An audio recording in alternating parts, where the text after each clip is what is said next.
bagus itu gimana?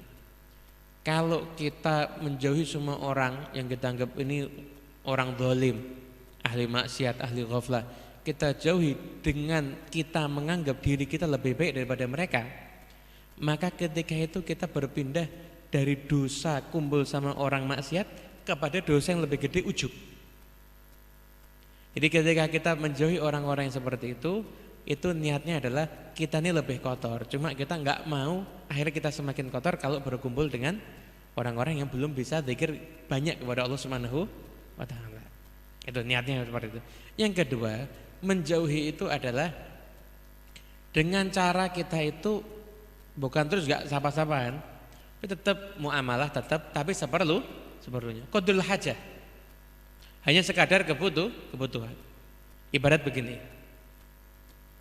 WC itu tempat najis ya? Tempat najis. Kita butuh sama WC, butuh apa enggak kita? Betul kan? Ketika kita ada butuh sama WC, kita datang ke WC.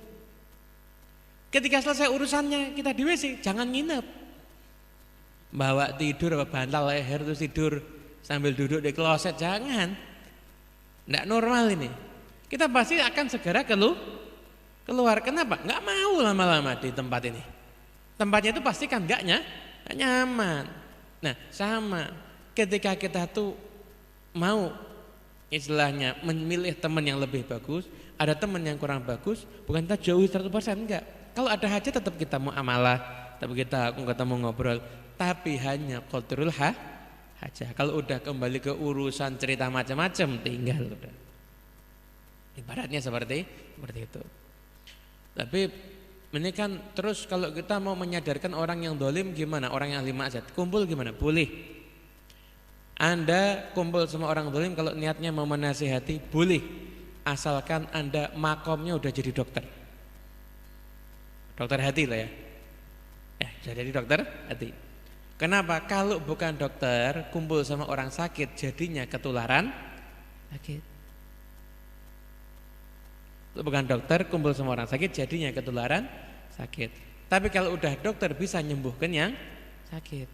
Kalau kita punya modal, kita enggak dokter tapi kita sehat. Enggak ada yang namanya sehat nular, itu enggak ada. Yang ada sakit yang nular.